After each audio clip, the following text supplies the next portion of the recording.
Olá, olá, sejam muito bem-vindos a mais um Origens Podcast. Aqui é o Vinícius e eu estou muito feliz hoje porque é a primeira vez que eu começo falando aqui no Origens Podcast. É a verdade, não minto.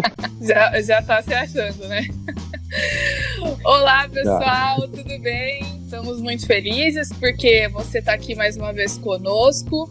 E a gente queria agradecer por ter nos ouvido os outros episódios. Se você não ouviu, tá aí a oportunidade para fazer uma mini maratona. E agradecemos a você por ter nos ouvido, por vir ao podcast, por favoritar, YouTube, enfim, seja onde for. A gente também quer cumprimentar os ouvintes da Rádio Advento. A Rádio Advento é uma rádio online.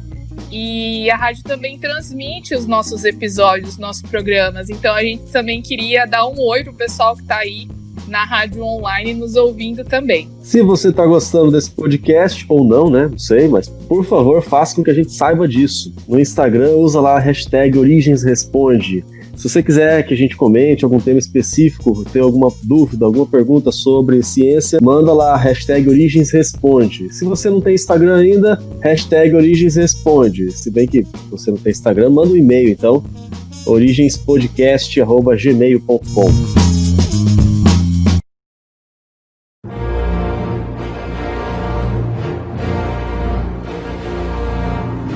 Bom, mas vamos ao que interessa, porque hoje o nosso tema é muito legal. Eu já estava um pouco ansiosa pra gente gravar, porque eu aprendi bastante. Com certeza a gente vai aprender muito mais hoje. Qual que é o tema aí, Vinícius? Como que vai ser? Hoje a gente tem uma novidade. Além do tema ser um tema muito interessante, desses que chamam a atenção de baixinhos e grandões, a gente ainda tem uma novidade muito grande, mas pode fazer as honras, Maura. Então, beleza. Hoje nós estamos recebendo o nosso primeiro convidado aqui no Origens Podcast. Estamos muito felizes, porque a gente está estreando aí programas com convidados com um tema quentíssimo. Mas antes da gente falar sobre o tema, eu vou dizer para você que pode ser que o nosso episódio fique um pouquinho maior do que o normal, justamente porque o assunto é muito legal.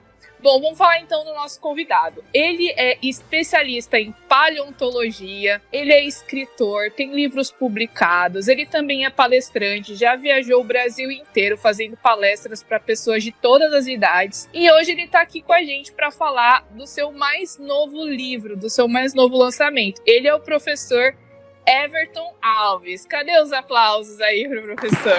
Seja bem-vindo, professor. Como que você tá? Olá, Maura. Olá, Vinícius. Tudo bem? É um prazer estar aqui com vocês. Estou muito feliz. Vocês, ouvintes também, muito obrigado se você chegou até aqui, por estar ouvindo, perdendo seu tempo para me ouvir. É uma honra estar aqui gravando e falando para vocês sobre esse tema que eu sou apaixonado. É sobre o quê? Qual que é o tema? Qual que é? Qual que é, Vinícius? Dinossauros! Já respondi. Se você não se importa, a gente pode chamar só de Everton, né? Fica mais fácil aqui. Claro, a gente está em casa, né? Isso, com certeza. Aliás, literalmente, né? A quarentena tem feito esse favor pra gente. Pode crer. Mas é isso. A Everton tem feito um trabalho incrível na área de paleontologia, tem deixado uma contribuição muito grande. Eu diria que de uma maneira especial para o público infanto-juvenil, essa que nós estamos falando hoje, né, que é esse lançamento, é um livro em formato de almanaque, ricamente ilustrado, primeiríssima qualidade, muita informação bacana, informação inédita. E esse assunto dos dinossauros realmente é fantástico, sensacional. Inclusive, eu achei sensacional, porque não é só o livro que fala de dinossauros, né? Mas é um livro que fala coisas desmistificando estereótipos que a gente tem por causa dos filmes, né? Eu acho que os dinossauros, eles foram muito popularizados por causa de filmes, desenhos, enfim. E só que a gente sabe que produção hollywoodiana ressalta alguns aspectos e não conta outros, justamente para as pessoas se fixarem mais, né, para terem popularidade. E esse livro, ele vem trazendo e quebrando aí algum desses estereótipos. Primeiro, eu queria só fazer uma review de um minuto. Eu tô olhando aqui pro relógio porque quero dar uma de blogueirinha aqui. Vamos cronometrar aqui, hein? Eu quero dar uma de blogueirinha porque eu quero falar aqui as primeiras impressões do livro. E eu vou fazer um vídeo pro meu canal. Se você não sabe do meu canal, eu tenho um canal que chama Biologia da Hora. E eu conto um pouquinho sobre as coisas que eu tô aprendendo aqui em Galápagos. Você vai ver no próximo episódio que eu vou contar um pouquinho da minha vida aqui em Galápagos, pra quem não conhece. Eu vou fazer um vídeo pro meu canal falando sobre o livro do Everton. Bom, eu tirei ele do plastiquinho faz alguns dias e eu me surpreendi com a qualidade do material, com a impressão, com as páginas, com o jeito que tá diagramado, com as imagens, tem muitas cores. Enfim, eu acho que... Tá, pera aí. Um pouquinho, Maura, você tá me dizendo que aí em Galápagos já chegou o livro do Everton, mas é isso? Claro, né, querido? Legal. Opa, mas é lógico, porque eu fiquei muito feliz, porque eu recebi umas encomendas há uns meses atrás, né? E dentre outros presentinhos que eu amei, veio esse livro aqui. E eu tava esperando terminar de ler outros livros que eu tava lendo para poder dar atenção para ele do jeito que deveria. Então, eu fiquei muito feliz. E outra coisa que eu já vou falar agora, antes da gente falar do assunto, é que eu achei muito legal todas as referências no final do livro. Então, tipo assim, se você tá lendo alguma coisa no livro e fala, não, mas não pode ser. Tem a referência ali pra você ir na internet e procurar o artigo pra você ver que o que ele tá falando é verdade. E que é basicamente o que a gente faz num trabalho científico, né? Pra gente... Ah, mas eu tô assistindo o filme Jurassic Park lá, o Jurassic World, a franquia inteira, e o livro tá falando diferente. Eu acho que eu vou acreditar mais no filme. Então eu vou lá nas referências e vou ver quem tá certo. Enfim, eu achei muito legal isso, Everton. E eu já queria te parabenizar. Eu falei que eu ia fazer a mini review aqui pra você, pra ser surpresa, porque eu não terminei de ler tudo ainda, eu li só algumas coisas pra gente poder conversar, mas eu tô super ansiosa pra terminar. Eu risquei, escrevi, coloquei post-it, coloquei alguns questionamentos que eu vou ver se dá pra gente conversar hoje, porque eu altamente recomendo como presente de aniversário, presente de Natal, presente de Dia das Crianças, todos os presentes que você quiser dar.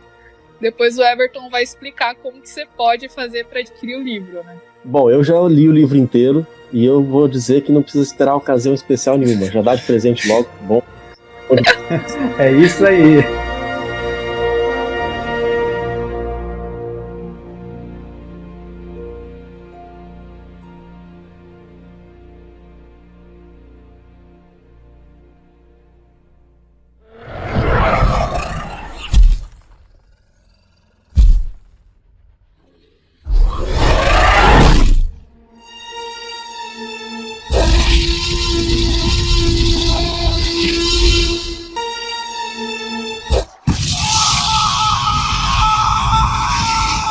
Mas vamos lá então, Everton. Conta pra Bora gente lá.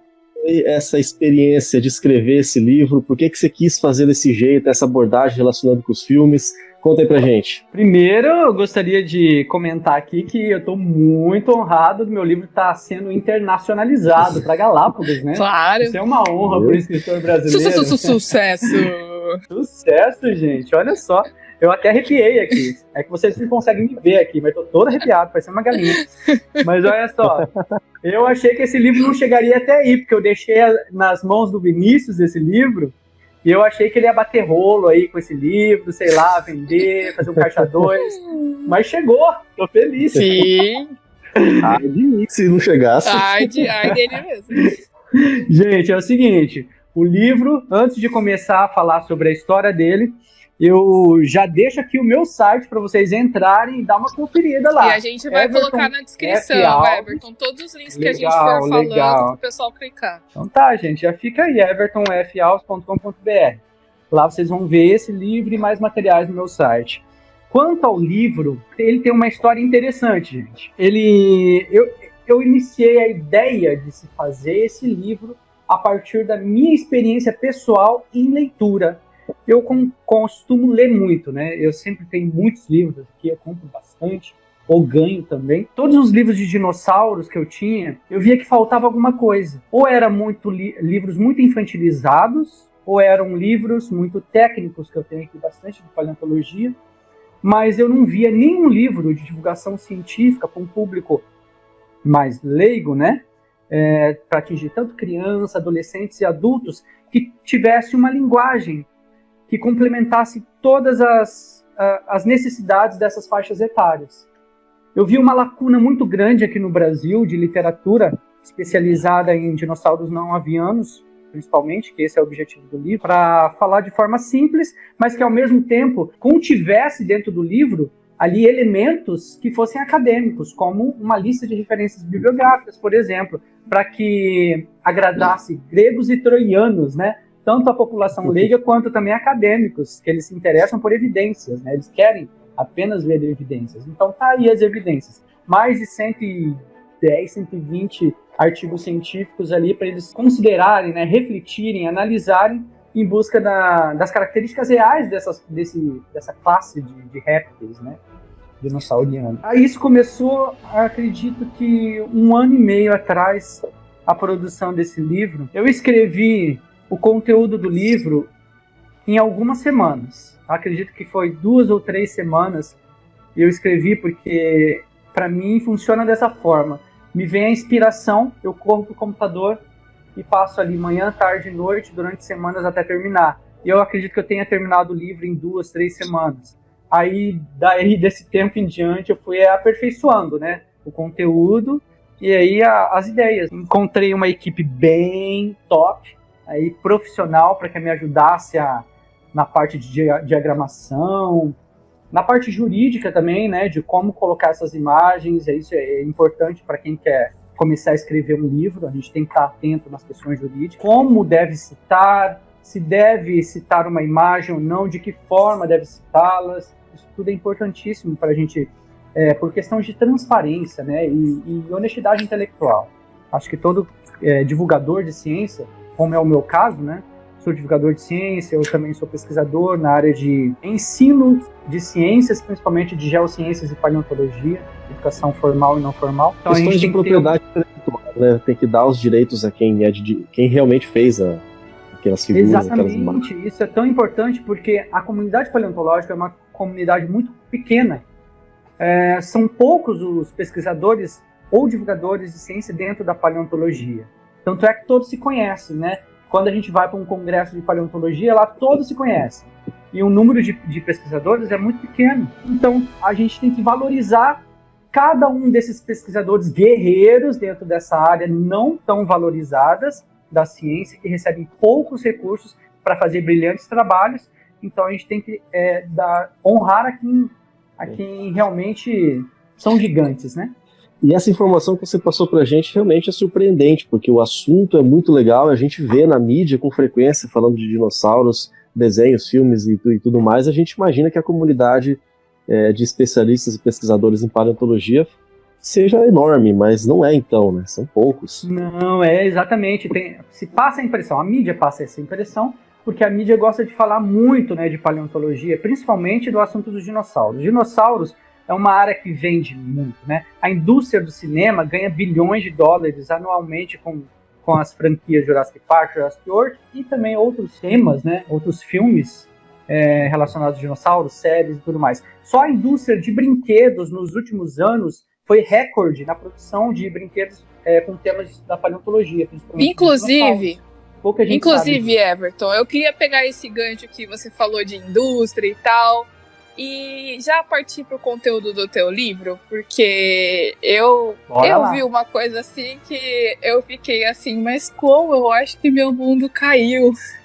Porque a gente é acostumado a ver a figura do Tyrannosaurus Rex, né, ou do T-Rex, como aquele grande dinossauro terrível que é um super predador e que vai atrás das presas e que causa aquela destruição lá no filme e tal.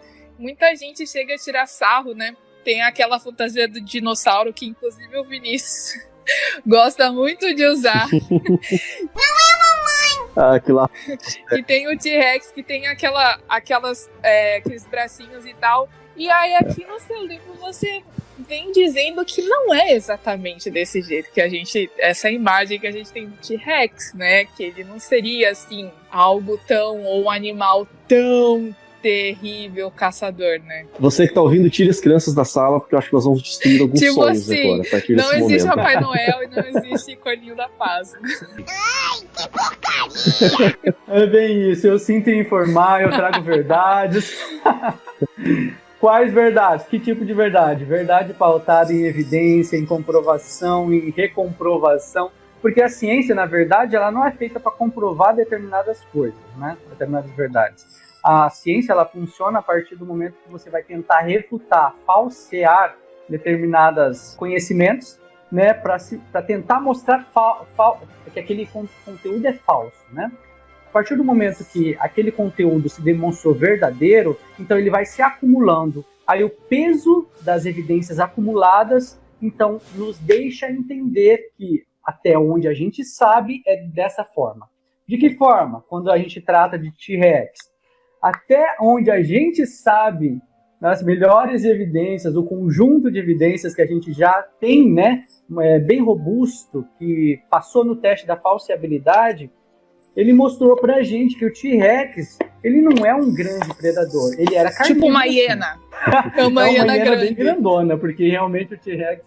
Falou da hiena, eu tô imaginando o T-Rex dando risada. Olha, a gente ri do T-Rex quando a gente assiste o Jurassic Park, né? Porque a gente vê aquele carnívoro correndo, né? Atrás de um carro, correndo muito rápido, né? Na verdade. E vê, nossa, gente, que grande predador que é esse. E esfomeado, né? Porque ele vê qualquer coisa, ele sai correndo para morder e para comer. Parece que tá com uma fome eterna. Mas não, o T-Rex, a gente sabe que ele não é um grande predador. A gente tem que distinguir o que é um predador e o que é um carniceiro. Ele era um carnívoro, sim, comia carne, né? Por que a gente sabe disso? Primeiro porque a gente foi analisar os estômagos desses animais, os coprólitos, que são fezes fossilizadas desses animais, e vimos que ali existem muitos ossinhos de vários tipos de animais quebrados, né? Então a gente sabe que ele era um carnívoro. E tem a questão dos dentes também, né, Everton? O animal, ele, dependendo do tipo de alimento dele, ele vai ter uma dentição também adaptada, né? Não faz sentido, por exemplo, eu ter um monte de dentes pontudos se o animal come só planta, por exemplo. Exatamente. A morfologia dentária é outro fator muito importante quando a gente vai analisar o comportamento dietético de determinados grupos de animais.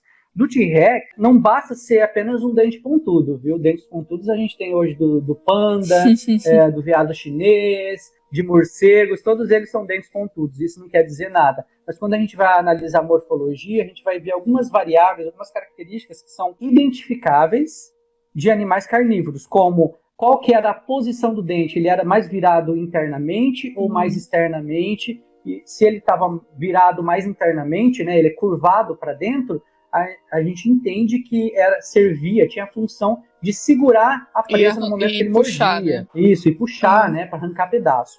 Agora, tem um outro fator de dentes de carnívoros, que são os dentes zifodontes. É um tipo de dente diferenciado de outros dentes de carnívoros, por exemplo, que esse tem uma serrilha lateral do dente. Então, a gente vê que servia para serrar mesmo, para dilacerar alguma carne. É um dente especializado. Quando a gente fala especializado, é que esse animal foi adaptado, se adaptou para esse tipo de dieta. Isso é muito interessante. Então ele era um carnívoro, sim. Agora a pergunta que não quer calar, ele era um predador? Aí já é outra história. Por quê? A gente tem como analisar questões comportamentais também. Muita gente fala que questões comportamentais não se fossilizam, né? A gente tem como fazer inferências então, boas. Então, é isso que eu ia te perguntar, Everton, porque eu sei que, por exemplo, a gente consegue dizer muito da forma com que o animal, da forma com que o fóssil foi encontrado, a posição em que ele estava, se ele estava, por exemplo, a gente vai falar depois da questão dos ovos, né, por exemplo, como que eu vou saber que a fêmea era protetora dos ovos? Como que eu vou saber que ela ia lá cuidar, fazer um ninho bonitinho, né? Tem como você inferir alguns tipos de ideias do que poderia ter sido, e a gente faz isso baseado no que a gente conhece hoje, né? Mas essa questão aí que você está dizendo de comportamento, se ele caçava ou não, se ele ficava na espreita ou não. Como que funciona isso aí no caso dos fósseis? Primeiro a gente vai trabalhar com um campo de estudo que é biomecânica. A biomecânica, a gente vai analisar os ossos longos desses animais, né, junto ali com as alturas da bacia, do quadril onde ele se encaixava, para tentar analisar por modelos computacionais se esse animal corria ou se ele andava. A gente analisa outras questões também, como pegadas fósseis desses animais, né? Pegadas de T-Rex deixadas em alguns tipos de sedimentos, e a gente vai medindo a espaçada dessas pegadas para ver se ele estava correndo ou não. A gente vai analisar ali a altura da profundidade dessa pegada para ver se, com a profundidade que foi deixada no sedimento, ele estava correndo ou não. As bordas dessa pegada também nos indica isso. Então, tudo isso a gente vai fazer alguns cálculozinhos, né, para tentar identificar o tamanho desse animal, o tamanho da espaçada, se ele estava andando, se ele estava correndo. Então, a gente analisou essas questões e modelos computacionais também, né, para ver se ele corria ou não. E a maioria dos estudos que a gente encontra na literatura científica nos mostra que ele não corria muito. Ele, na verdade, ele andava rápido. Era mais ou menos isso, para vocês entenderem. Atrás do carro, que eles olham pelo retrovisor, está escrito no retrovisor assim as imagens, como é que é? A imagem no espelho parece mais próxima do que realmente é, alguma coisa assim, aquelas para dar mais um clima de tensão. Essa cena já foi destruída agora, né? É furada, gente, é furada. Destruiu os meus sonhos também, a partir do momento que eu comecei a estudar paleontologia, mas é importante a gente trazer verdades, é importante a gente, como educador, né, científico, a gente levar realmente a história real do passado desse planeta para as pessoas, né? Que elas conheçam a verdade e não fiquem se baseando apenas no que é ficcional. É interessante, é legal assistir um filme de ficção, é interessante imaginar aqueles animais daquele jeito, mas eles não eram daquele jeito, né? A gente tem que mostrar o que é fato e o que é mito. E aí então, essa é a diferença do Origem Podcast, é verdade. Então vamos. Você não consegue destruir mais sonhos da criançada aqui, porque eu quero te fazer uma outra pergunta. A gente vê nos filmes, o que mais chama atenção talvez sejam aqueles grandes saurópodes, brachiosauro enorme, não sei o que, aí vem aquele estegossauro gigante, depois tem outros, tem o Triceratops, aparece acho que no terceiro filme, se eu não me engano, a estrela lá que rouba o show do T-Rex é o... Velociraptor. Fugiu o nome agora. Não, Velociraptor é no primeiro. No terceiro... Dinossauro. Esse que, inclusive, eu separei umas notícias pra gente conversar, porque tem mudança na constituição do espinossauro. O pessoal já tá achando, nas últimas semanas aí, descobriram alguns detalhes a mais na cauda. A gente vai conversar em outra ocasião sobre isso. Mas aí o pessoal fica sonhando com esses animais gigantes, enormes, e isso invade o imaginário das pessoas. Não vai me dizer agora que isso também não é verdade.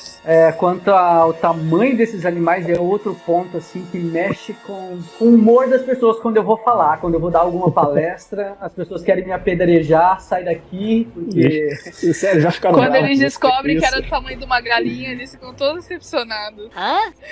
Claro que ficam, né? A gente quer comprar coisas ferozes e a gente quer comprar coisas grandes, né? A indústria dos brinquedos, por exemplo, qualquer tipo de indústria que volte a produtos na área de paleontologia, eles só vendem por conta da imagem terrível, feroz e predadora e altíssima desses animais, né?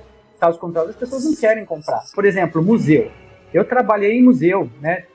Fui monitor de museu e tudo mais, departamento de paleontologia, e o museu, ele não quer expor ali um fóssil de um dinossauro pequenininho. Então as pessoas nem ficam sabendo que existiam dinossauros pequenos.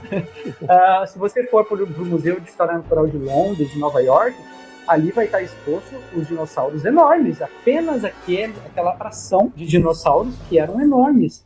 Por quê? Porque as pessoas não se interessam por dinossauros pequenos. Elas não querem ir lá. Tinha dinossauro enorme também. Então, esse é o grande diferencial. Quando a gente vai traduzir a biodiversidade de dinossauros em questão de proporções, a gente pode falar para você ouvinte, que está nos ouvindo aqui, que a cada 10 dinossauros, 8 dinossauros eram aqueles dinossauros pequenininhos, ou seja, do tamanho de um boi ou menor, até do tamanho de uma galinha. Ou seja, 80% dos dinossauros eram pequenos e 20% sim chegou a proporções grandiosas, né, que são aqueles saurópodes pescoçudos, né? Infelizmente, é isso que acontece. Por exemplo, o Dr. Paul Barret, que é um paleontólogo do Museu de História Natural de Londres, ele fala algo que é muito interessante. Ele fala assim, nem todos eram enormes, apenas um pequeno número chegou a proporções gigantescas. Quais proporções? 80% dos dinossauros eram pequenos, 20% Agora, eram Everton, grandes. tem um erro que muitas pessoas cometem, por exemplo, quando vão se referir a dinossauros marinhos ou a dinossauros que voam. A gente tem esse costume, né? Porque eu acho que para grande parte das pessoas que não conhecem direito sobre dinossauros, quando vê algum tipo de animal desse, que é pré-histórico e que tá na água ou que tá voando, é tudo dinossauro que voa e que nada.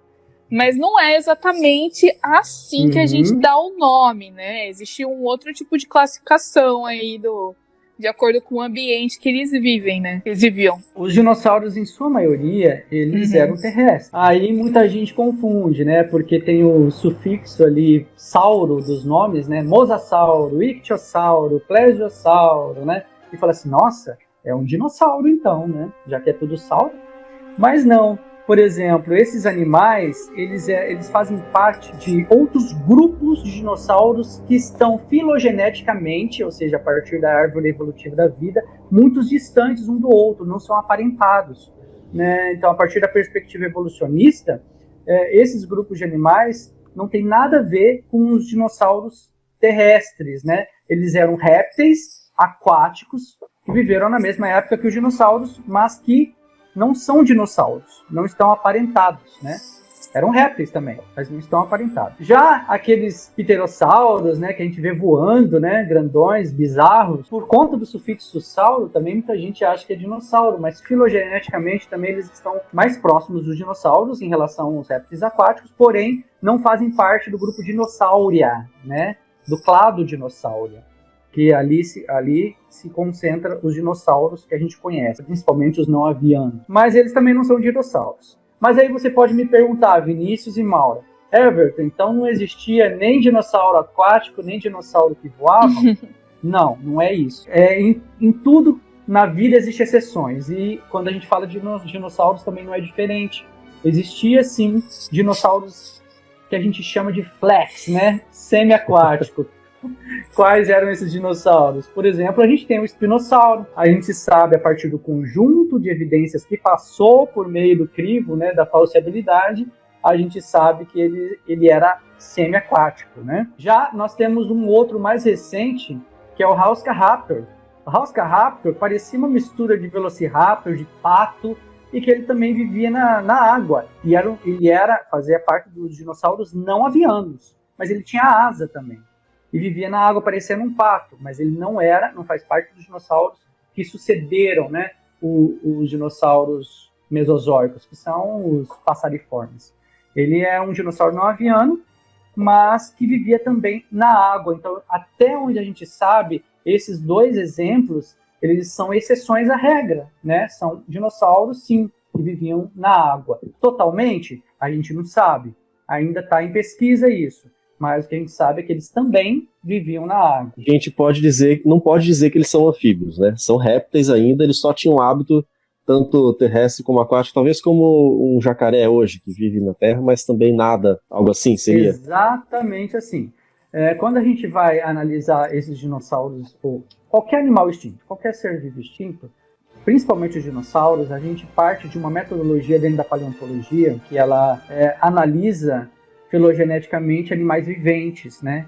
Esse é um método que a gente utiliza dentro da paleontologia. A gente estuda animais atuais para tentar fazer extrapolações, inferir, né, questões relacionadas à morfologia, comportamento de animais extintos. Quando a gente vai analisar, por exemplo, esses animais aquáticos, o melhor exemplo que a gente pode pegar de animal vivente atual é o crocodilo, realmente. Então, se pareciam mais ou menos com esse tipo de comportamento, né? Semi-aquático, esses dinossauros que eu acabei de mencionar aqui. Mas e quanto àqueles voadores? Os voadores também existiam. E eu não estou falando de dinossauros avianos, né?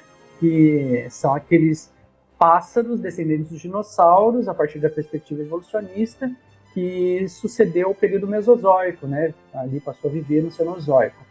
Eu estou falando de dinossauros avianos com asas e que possivelmente voavam. Quais são esses exemplos? Nós temos, por exemplo, publicado em 2015 na Nature, o Wiki. O Wiki era um dinossauro que viveu há 160 milhões de anos, né, no Jurássico Médio Superior. E nós temos também um outro dinossauro não aviano, que é o Ambopteryx. O Ambopteryx também viveu ali próximo do Wiki, ali há 163 milhões de anos. E o Wiki foi descoberto, o Ambopteryx, foi descoberto recentemente, em 2019, também foi publicado na Nature, né? Esses dois dinossauros, eles tinham asas, mas as asas não eram emplumadas iguais os pássaros que a gente vê hoje, né? Era parecido com a asa membranosa de morcego.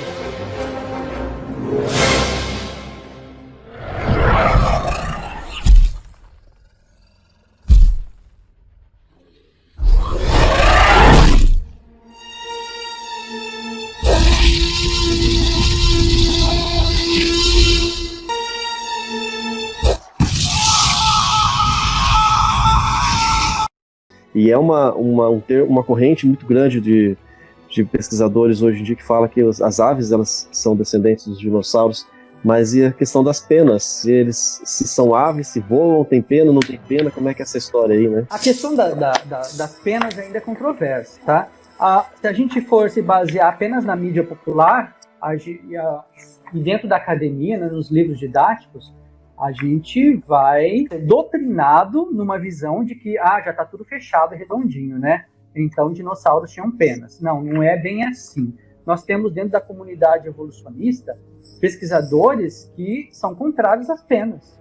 Eles acham que dinossauros não tinham penas. Então não há um consenso ainda nessa questão de penas. Porém, a maioria, se a ciência trabalha com a maioria, se a maioria vence dentro da ciência, eu digo que não, nem deve ser assim, né?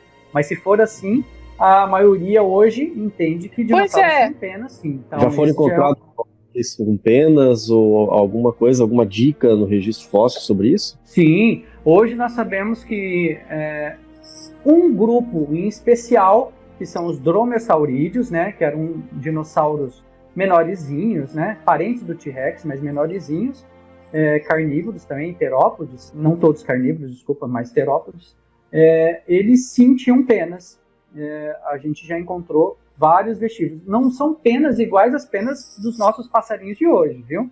São de penas que a gente chama de protopenas, mais parecidas ainda que mais próximas de pelos do que de penas de aves atuais. Não servia para voar. Não, porque bem nessa parte aqui no seu livro, você diz que, como você falou um pouquinho no início aí, que tem uma corrente ou alguns pesquisadores que acham que dinossauro não tinha penas. No entanto, a gente vê que existem fósseis que têm impressões que são muito similares às penas que a gente conhece hoje. Mas aí, esses pesquisadores que dizem que não seriam penas, seriam como se fosse a decomposição de fibra de colágeno. Como que é isso? Tipo, como que eles sabem que era pena, colágeno, essa diferença? Porque o que eu percebo é o seguinte, talvez haja uma tentativa de você generalizar dizendo ou o dinossauro tem pena ou ele não tem. Então, será que uma coisa exclui a outra? Eu não sei, foi até uma coisa que eu anotei aqui para perguntar para você. Na verdade, nós temos alguns pesquisadores, não é um só, que eles são especializados nessa área. A gente chama eles de paleoornitólogos, né? Que estudam dinossauros avianos, não avianos, para tentar investigar essa questão das penas. E eles publicaram em renomadas revistas revisadas por pares, né, como PNAS e outras revistas, né, e eles descobriram que, na verdade, essas protopenas seriam o decaimento de uma proteína chamada colágeno, que a partir do momento que a hipoderme começa a deteriorar, ela cria esse padrão no registro fóssil, a partir do momento que está se fossilizando, de que se fosse penas mas que na verdade não seriam penas, é a degradação, o decaimento para dessas quem não moléculas conhece, orgânicas, né, que produz o colágeno é uma falsa proteína que a gente tem na nossa pele, que é essa proteína que ajuda a dar essa textura, né? E deixa a nossa pele ficar firme. E conforme a pessoa vai ficando mais velha, vai deixando de produzir colágeno. E aí a pele vai, a famosa pele tá caindo, né? Tudo começa a cair. Então quer dizer que os dinossauros também tinham essa mesma proteína, né? Tanto o Orson, que é curador de Museu Nacional, né? Quanto o Dr. Alan Feduccia, né? Que é um dos maiores paleontólogos do mundo, né? Os dois concordam que na verdade, existe uma tentativa de se provar protopenas como sendo penas reais, né? Por conta de um pressuposto muito forte dentro da academia de que aves evoluíram de dinossauros. Para eles, isso não faz sentido. Inclusive, em entrevistas que ambos deram, ele falou que isso será a maior vergonha do século XX e XXI, né? Mais para frente, a partir do momento que se descobrir mais e mais evidências de que isso, na verdade, não são penas, né? Que eram apenas escamas ou tecido de dinossauros em decaimento. Então a gente já está descobrindo que a paleontologia, eu não posso simplesmente observar o fóssil e tirar minhas conclusões a partir dali. Hoje a gente já tem que levar para o laboratório, fazer análises até para saber se é proteína ou se não é, né? Para ter certeza, para a gente não ser enganado, né? Exatamente. Quando a gente fala de proteínas, a gente está falando de tecidos moles, né? E esses tecidos moles que eles analisaram eram tecidos moles mineralizados, ou seja, que viraram minerais, né? Que petrificaram, exatamente. E quando a gente fala de penas, a gente encontrou até melanossomas. O que é isso? São algumas organelas em que há melanina dentro disso, e a partir disso a gente consegue entender a coloração, né, de algumas, do que eles chamam de protopenas, ou que poderia ser, aqui no caso, né, do que Alan Feduccia diz, de peles de dinossauros, né, de escamas. Dá para tentar até entender a coloração que esses dinossauros tinham. Então até a cor que o cinema mostra os dinossauros não era aquela cor. Tá errado também. Exatamente. Lá eles mostram um padrão meio acinzentado, esverdeado, musgo, né? Mas não, a gente hoje sabe que os dinossauros eram muitos coloridos, né? Existiam muitas espécies coloridas. E isso é muito legal. Eles tinham até padrões de coloração, né? Listrados, né? E isso era muito legal, essa biodiversidade. Imagina essa biodiversidade do passado, e ainda colorida, que riqueza que era, né? Eu acho que eu já nem sei reconhecer mais um dinossauro, com tanta coisa diferente aí que a gente está vendo agora. Exatamente. A ciência tem feito um salto, né, de descobertas, né, atualmente, principalmente nos últimos 20 anos na paleontologia. Tem sido lindo de ver tanta coisa que a gente tem encontrado a duras penas, né, mesmo sem recursos nas universidades para programas relacionados a geociências, né, onde tem linhas de pesquisa em paleontologia.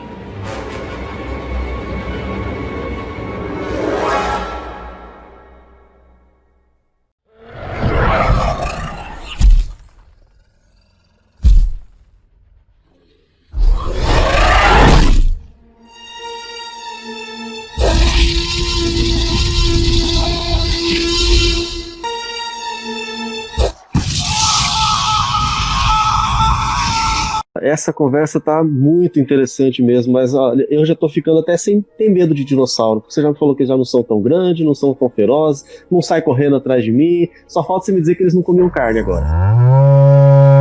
Esse é um outro ponto muito legal a ser discutido, viu?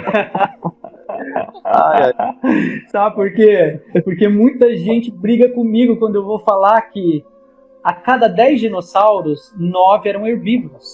Ou seja, 90% dos dinossauros vegetariano igual o Vinícius. Mesozoico, ou seja, dinossauros mesozoicos de 9 anos. Eram vegetarianos igual o Vinícius, gente. Eles eram chatos. Tá vendo? Nós vamos dominar o mundo. Então, na verdade, os vegetarianos ou herbívoros dominam o mundo desde sempre, né? Porque se a gente levar em consideração que os dinossauros 9 anos viveram na era mesozoica, que compreendia ali os períodos Triássico, Jurássico e Cretáceo, a maioria deles, 90% deles eram herbívoros. Ou seja, apenas 10% eram aqueles carnívoros que Jurassic Park tenta mostrar, né? Mostrar pra gente que os dinossauros eram carnívoros, mas não. A maioria deles eram herbívoros. E se a gente ainda for fazer uma análise comportamental baseada na dieta, a gente vê em répteis atuais, viventes, como crocodilos, que quando são alimentados com comida herbívora ou vegetariana, eles ficam mais mansos, mudam até o comportamento deles. A gente tem visto isso dentro de zoológicos hoje. Então, se a gente for pegar esse dado atual e tentar extrapolar, fazer uma inferência a partir dos 90% dos dinossauros que existiram e que eram herbívoros, a gente vai entender que a maioria dos dinossauros também eram mansos. Mesmo aqueles grandes? Não, principalmente os grandes, né? Porque os saurópodes, os pescoçudos, eles eram muito mansos. Eles tinham um hábito gregário, né? Viviam em sociedade, eles protegiam a si e aos seus ninhos também, mas eles eram muito, muito mansos. A gente não tem nenhum vestígio de agressão, né, no registro fóssil a partir desse grupo de répteis. Eles eram da nossa vibe, do nosso grupo, pacíficos. Isso é bom demais. Então agora que você já tirou da gente todo o medo que a gente tinha de dinossauros, a gente vai poder fazer aquilo que o filme fez, né? Vamos criar um parque, vamos buscar o sangue lá. Bora lá, gente! Dos insetos. Eles eram parceiros. Vamos tirar o DNA do estômago lá dos insetos e vamos poder reconstruir esses dinossauros. É possível fazer isso? Então vamos clonar, sei lá, algum tipo de tecnologia? Não, porque se você já disse que encontraram tecido mole, célula de sangue, o que mais que falta pra gente fazer um clone de dinossauro, Everson? Olha, eu vou dar uma préviazinha aqui, porque essa é a minha linha de pesquisa, viu? A gente está fazendo pesquisas nessa área de tecidos moles também, e até onde eu cheguei com a minha pesquisa, a gente identificou mais de 110 achados de tecidos moles no registro fóssil. Uau. Ou seja, tecidos moles, pelo que os dados estão nos mostrando, a frequência é muito alta. Parece que é muito mais comum do que se imaginava anteriormente. Só dentro de dinossauros, eu não vou dar um spoiler, porque minha pesquisa está tá aí para sair do forno. No próximo livro, tá com os resultados dessa pesquisa, a gente vai te chamar de novo para você explicar a questão. A gente encontrou já diversos achados de tecidos moles de dinossauros não avianos também. Ou seja, parece que era a regra e não a exceção, né? A partir do momento que a gente vai descobrindo mais e investindo mais dentro da área de paleontologia molecular... Mas, Everton, dura tudo isso? Surpresas, né? Porque então, se os dinossauros eles viveram mesmo há milhões de anos atrás, então será que ia durar, assim, fossilizado todo esse tempo? Não ia degradar alguma coisa do tipo? Esse é um grande entrave dentro da paleontologia molecular e das pesquisas na área de teóricas, né, de cinética, porque os experimentos com decaimentos que a gente tem feito dentro de laboratórios e cálculos matemáticos, né, para tentar ver quanto tempo demoraria esses materiais orgânicos na natureza, isso nas melhores estimativas, ou seja, a gente tem que levar em conta algumas variáveis como temperatura, né, umidade, né, pH, né, do meio onde esse material orgânico estava. A gente tem chegado até agora, e eu tabelei esses dados também para tentar encontrar, que por exemplo, proteínas tinham uma meia-vida de 521 anos. O que isso quer dizer? Quer dizer que a cada 521 anos, metade daquele conteúdo original se degradava. Ou seja, se a gente levar em conta qual que é o limite de sobrevivência de tecidos moles, né, na natureza, hoje, chegaria no máximo, assim, gritando 6 milhões de anos, não passaria isso. Só que o consenso na academia é que os dinossauros viveram há 65 milhões de anos, então estamos num impasse. Ainda não sabemos como explicar, porque a literatura científica nos mostra que esses tecidos moles não duraria tanto tempo assim. Por exemplo, o DNA mais antigo que a gente descobriu até hoje foi encontrado em núcleo de gelo, e ele data de 700 mil anos. É o mais antigo que a gente encontrou. Porque a gente sabe, através de estudos de decaimento, que DNA não sobrevive tanto tempo. Então, como transpassar esse obstáculo? A gente não sabe. Estão sendo feitas algumas propostas para tentar explicar a sobrevivência desses tecidos moles por dezenas de milhões de anos, né? Beleza, a gente já sabe então que existe uma larga evidência de que existe muito mais achado de tecido mole preservado do que imaginava-se. é possível fazer um esquema tipo filme?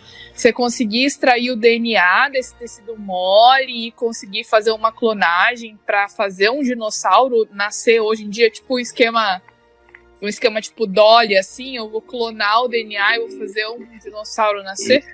Já foi feito isso, né? Pouca gente sabe, né?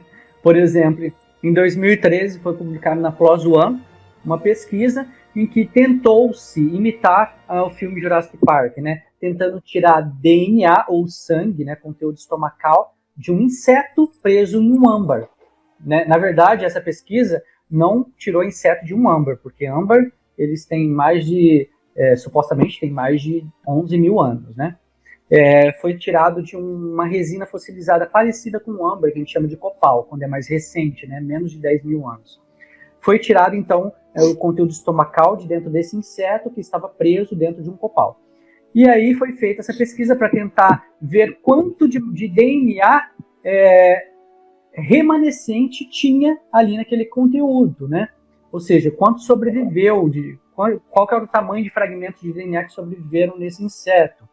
E o que foi descoberto é que fragmentos bem pequenininhos puderam ser identificados, mas que não eram identificáveis, não eram quantidade significativa para a gente replicar isso através de um método, por exemplo, de genética, como replicagem de material genético que a gente usa hoje, né, em laboratórios de biologia molecular. Não foi possível porque o fragmento era bem pouquinho, né?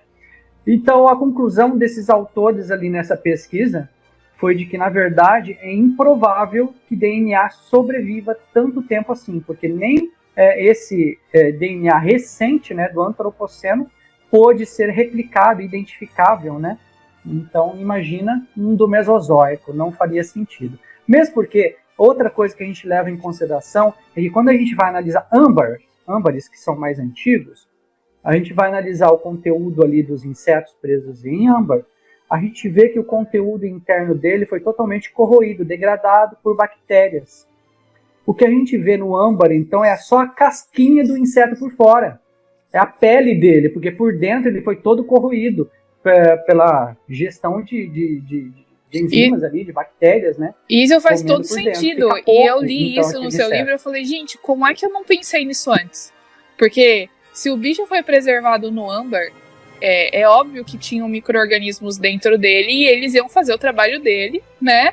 Mas assim, são umas coisas que às vezes a gente não se liga, né? Exatamente. Sei lá. A preservação no âmbar, então, é só a casca, perfeita, né? Não dá pra dizer que tem um material suficiente lá dentro. Muita gente tende a achar que é uma fossilização perfeita, né? Nossa, eu fiz uma fotografia do animal. Ele é a mesma coisa hoje do que era antes. Não, não é. Há decaimento, há degradação em todo tipo de fossilização.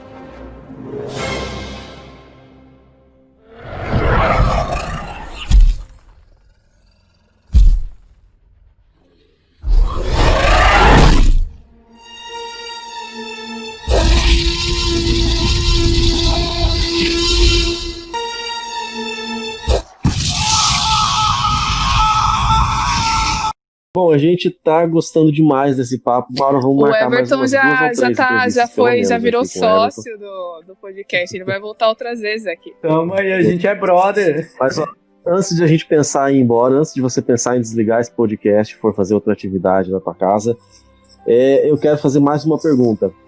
Já que eles são tão bonzinhos, já que eles são mansos, já que mudou todo o nosso conhecimento sobre dinossauros até hoje, por que eu não posso ter um dinossauro aqui do meu lado como animal de estimação? O que aconteceu com esses dinossauros? Como eles foram extintos? Quando eles foram extintos? O que causou isso? Como é que foi essa história? Conta pra gente. Bom, da perspectiva evolucionista, você pode ter dinossauros dentro de casa. Basta você comprar uma gaiola e comprar um passarinho. Passarinhos são dinossauros, descendentes deles. Não, mas... Era aqueles que saem correndo e comem carne. Não são mais assim. Você já destruiu meu sonho de criança aqui. Não, os dinossauros de hoje eles comem sementes ou alpiste, né? Os canarinhos dentro da sua gaiola. Mas se eu quiser na verdade, ou se eu quiser um triceratops aqui, por que eles não estão aqui mais hoje? O que aconteceu que eles foram extintos? Interessante. Na verdade, dinossauros foram extintos de diversas maneiras. Diversas espécies, ou diversos gêneros ou famílias de dinossauros foram extintos de maneiras diversas. Não foram extintos tudo de uma mesma forma. Porque nós vemos dinossauros como um grupo de animais tão longevos, porque eles viveram mais de 180 milhões de anos, né? Eles viveram desde o Triássico até o finalzinho do Cretáceo, né? Do ponto de vista evolutivo. Então, eles morreram ali ao final, por exemplo, do Triássico, porque teve eventos de extinção em massa. Morreram ali também durante o Jurássico e ao final do Jurássico, também por eventos de extinções diferentes um do outro. E viveram ali e morreram também no final do Cretáceo por um grande evento de extinção, que é o mais popular, né? Um meteoro atingiu o planeta Terra e ali dizimou esses animais, né? Que já vinham com uma decadência já algumas dezenas de milhões de anos antes. Hoje é consenso na academia isso, né? Que eles já vinham se fragilizando e se extinguindo, né? Por questões climáticas já desde antes do meteoro cair. Mas a questão é que se nós levarmos em conta esses eventos de extinção em massa da perspectiva evolutiva, nós vamos entender que dinossauros morreram ou por grandes meteoros caindo em todos os períodos do Mesozoico, ou por conta desses fragmentos rochosos atingindo o planeta Terra, gerando grandes impactos, grandes difusões de energia, então gerando terremotos e vulcanismos intensos, né? Grandes províncias ígneas. Glaciação, né? Também, né, Everton? De acordo com a história da geologia, aí tiveram vários períodos de glaciação. Exatamente, né? Principalmente por impactos de meteoritos, né? Porque é uma consequência, é como você empilhar peças de dominó e empurrar apenas a última. Todas as para frente vão caindo juntos, assim é a história do planeta. Se você tem quedas de meteoritos grandes, né? Como foi, por exemplo, a de Yucatán, no México, né? Esse que é aquele grandemente grandioso mídia por ter sido responsável por exterminar os dinossauros, né? Esse da Península de Yucatán. Exatamente, esse é o mais famoso, né? No final do Cretáceo. Se nós levarmos esse em conta, ele proporcionaria ali muitos vulcanismos. E a gente sabe que quando há vulcanismos intensos, né? Há também liberação de gases para a atmosfera, tampando a passagem de radiação solar. Aí vira uma reação em cadeia, né? E aí o planeta se esfria, porque não há passagem de entrada de radiação solar atingindo as superfície do planeta, esfriamento contínuo ao longo de dezenas, centenas e milhares de anos, né? Então aí nós vemos, por exemplo, períodos de gelo se sucedendo a esses períodos de vulcanismo intenso, terremotos e quedas de meteoritos. Então sim, eles morreram de diversas formas em diversos lugares do planeta. Por exemplo, muito pouca gente sabe que aqui no Brasil nós temos a maior cratera da América do Sul, e que fica ali na região de Goiás, né?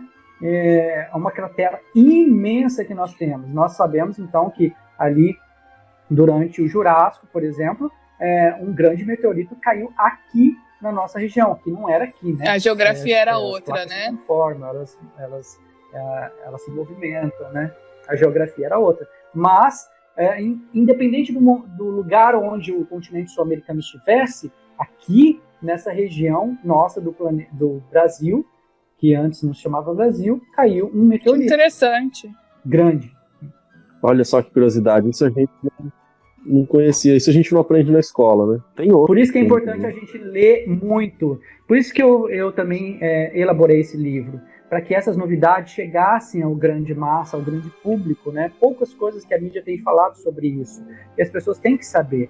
E onde a gente encontra esses livros de dinossauros que trazem boas evidências? Quase não existe. Então aqui está o meu livro, Curiosidades sobre Dinossauros, que todo mundo pode encontrar então no meu site Isso, Everton. Vamos para terminar agora então suas palavras finais aí para seu recado, quiser deixar seu Instagram, seus contatos aí, de repente alguém está ouvindo e depois que voltarmos ao normal, né, quiser uma palestra, alguma coisa, ou fazer uma live, alguma coisa assim, como que faz para entrar em contato com você também? Legal, basta ouvinte me acompanhar aí nas minhas redes sociais, @evertonfalves.oficial, repetindo, @evertonfalves.oficial, tanto no Instagram quanto no Facebook, vocês vão encontrar lá e vão poder entrar em contato comigo, poder fazer convites para palestras. Eu tenho ido fazer palestras em colégios, em eventos sociais,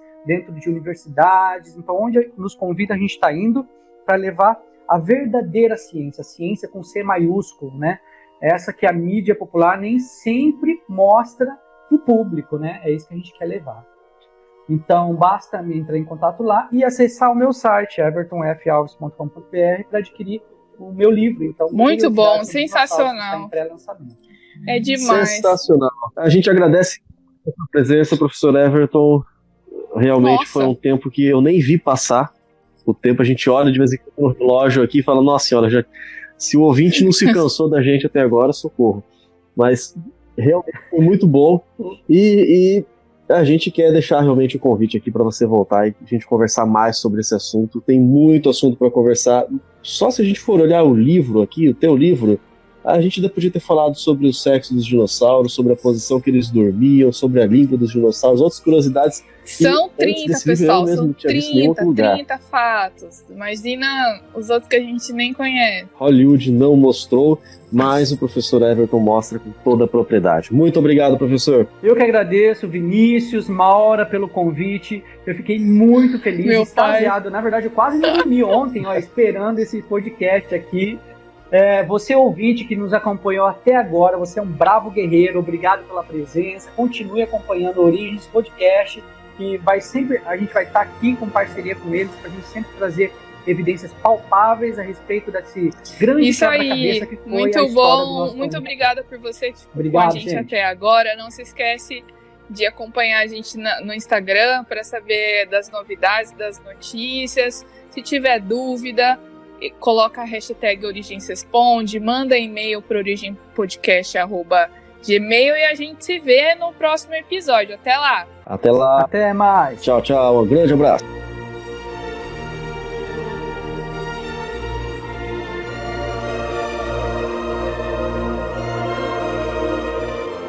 Os avianos são as aves. Ou seja, tem o dinossauro que foi extinto e aquele que não foi.